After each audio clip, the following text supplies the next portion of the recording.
예, 북한의 김정은의 이복 경제, 김정남의 피살 사건 배경과 배후를 두고서 지금 여러 가지 해석들이 나오고 있습니다. 그런데 지금 속속 들어오는 속보에 따르면 용의자들이 계속 체포가 되고 있습니다.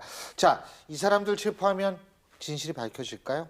자, 오늘도 신유리 사탕탕 북한 문제와 그리고 지금 삼성전자 이재용 부회장의 구속 여부까지 저희가 짚어보겠습니다.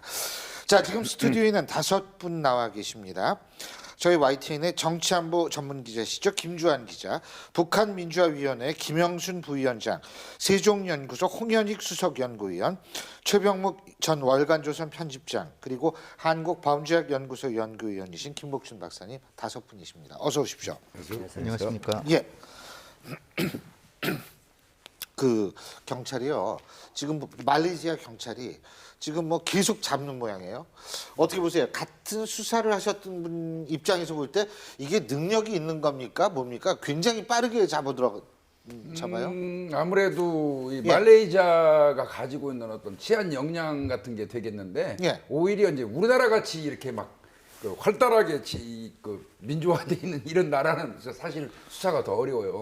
뭐 그렇다고 해서 뭐 말레이시아가 뭐 어떤 민주화가 안 된 나라는 건 아니고요. 그 사회 통제를 하는 이런 그 시스템을 예. 보면 말레이시아가 좀 세더라고요. 예.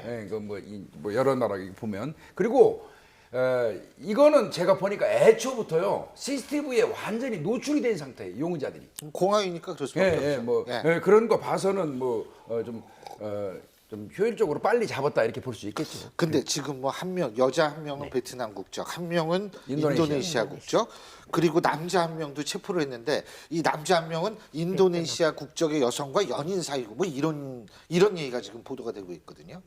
근데 그러면은 이 사람들이 신분 세탁을 했다고 보십니까? 아니면 어떻게 보세요? 일단 결론부터 말하면 예. 청부 테러일 가능성이 매우 높다. 앞에 그 희생양을 만들어줘서 오히려 그 수사를 미궁에 빠뜨릴 수 있는 역으로 받을 수 있다. 그 근거 중에 하나는 일단은 이 사람들은 아무것도 모르고 했을 경우가 예. 크죠.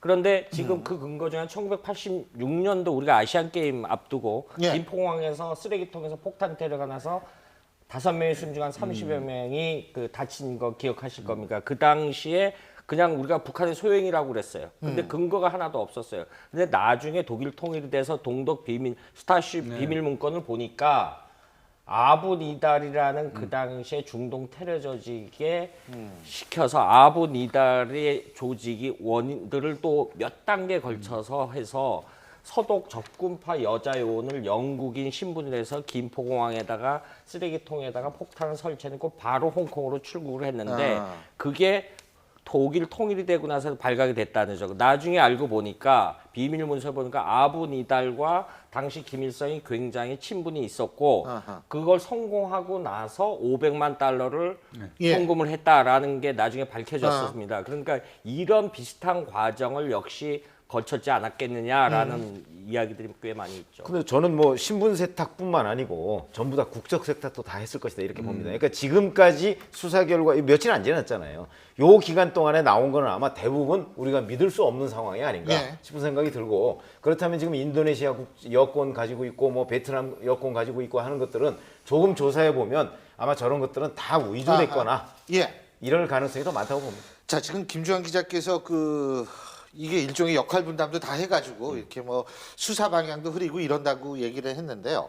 솔직히 점점 모르겠어요. 아니 그 와중에 인형 안고 들어가고 이게 상식적으로 이해가 되세요? 저도 김 기자님 말씀하신 거하고 좀 생각을 좀 이게 비슷하게 아주 하는데요. 고도의 실수인가? 이거는 예? 외국인을 만약에 외국인이 가담을 했다면 청부했을 가능성이 월등 많고요. 왜 그러냐면 북한이 자신들 손으로 해치운다 그러면 나름대로 역할 분담이 있어요. 유인하는 조가 있다든지 실행하는 조가 있고 그다음에 실행한 사람들을 또 철수시키는 철수조도 있고 이게 치밀하게 이게 맞아떨어지거든요. 근데 그런 단계 없이 지금 외국인이 하고 그리고 이게 아마 공항에서도요 호텔이 10분 거리밖에 안 된대요. 예. 그렇게 가까운 거리에 투숙할 수가 없어요. 범행한 사람들이. 그런 부분에서는 외국인을 청구한 게 맞는 것 같습니다. 예. 지금 저 여성 저기 같은 보시니까 어때요? 경우는 아무래도 범행을 해도 저 상대가 범행 대상자가 굉장히 거물급 정치적으로 거물급 인사고 전혀 몰랐을 가능성이 크죠. 본인이 진술한 대로 그냥 저 이제 장난으로 저 어떤 치정 관계라든가 여러 가지 때문에 혼내줘야 되겠다. 그리고 뭐 그냥 마취제다 이런 식으로 해서 쉽게 말해서 버리는 카드. 그쪽 정보기관 내에서 쓰는 용어를 그걸 언더커버 액션이라고 한다라고 합니다. 그런 행위로서 일종의 버리는 카드로 저 여성을 앞장세웠을 가능성이 굉장히 크다는 거죠. 근데 그 와중에 저렇게 큰 인형은 어디서 났어요? 아니 지금 9시 36분에 CCTV거든요. 그럼 범행하고 택시 타고 곧바로 온 거 아닙니까? 거꾸로 자기가 범인이라는 거를 스스로 보여주고 그 체포되는 것까지도 다 기획한 듯한 그러니까 모습이에요. 웃었다. 그러니까 아예 체포돼 가지고 베트남인이라는 것까지 밝히는 것까지 다 큰 계획 안에 들어있는 듯이 행동하는 거예요. 왜냐하면 만약에 자기 자신을 숨기려고 하면은 저 티셔츠가 굉장히 두드러지잖아요. 그렇죠. LOL이라고 눈에 누가 봐도 딱 보이고 이거를 수배를 하면은 바로 들킬 만한 그 복장인데다가 옷을 갈아입지도 않았고 더군다나 호텔 그 카운터에서 보기에도 야 자기만한 인형을 들고 오는 사람이니까 딱 기억에 남을 만한 행동을 하고 그리고 하나도 범죄를 한 듯한 모습이 아니고 그리고 자기가 범행한 데 다시 나타나고 체포되고 그다음에 베트남 여권을 보여주고 나는 장난이다 장난했다 그 사람 죽었냐 뭐 이런 식이거든요.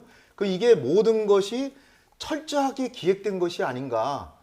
그 얘기는 어떻게 보면은 테러리스트들이 자기를 죽이면서 테러를 하지만 저 여자는 체포돼서 예. 다른 4명의 공범 사실은 그들이 주범이죠. 그들을 안전하게 피신하는 위해서 이 시선을 돌리는 역할을 한 것이 아닌가. 홍 박사님 말씀을 들어보니까 세종연구소 그만두시면 무슨 저 수사 쪽으로 나가셔야 될 것 같아요. 아주 진짜 설득력이 있습니다. 제가 이렇게 들으니까. 와. 근데요. 어쨌든 지금 말레이 경찰 얘기가 남자들도 한 명이 체포가 됐는데 한 국가에 이 고영도에서 공동 모의를 했다. 이 얘기 들어보셨어요? 네. 예. 그 한국과 북한 아닙니까 결국? 그렇죠. 그 최초에 어제 나온 기사 중에 북한계로 네. 추정되는 인물도 있다. 네. 우리가 지금 자꾸 이 도식화돼서 생각하는 경향이 예. 있는 것 같아요. 그 뭐냐면은 북한이 소행으로 추정되기 때문에 외모조차도 북한 사람이어야 된다는 이게 등식화시켜서 예. 얘기를 하고 있는데 그럴 필요가 전혀 없는 것 같아요. 말레이시아 같은 국가는 다종족 국가입니다. 굉장히 뭐 인도계, 중국계도 있고, 그 택시 예, 말레이계도 기사가 있고. 그 베트남 사람인 것 같았는데 택시 기사가 인도의 시크교도 출신일 수도 있고 말레이계일 수도 있고 보는 시각에 따라 다르거든요. 인도계일 가능성은 높죠. 그렇죠? 네. 인도 쪽이 많이 정하니까. 근데요.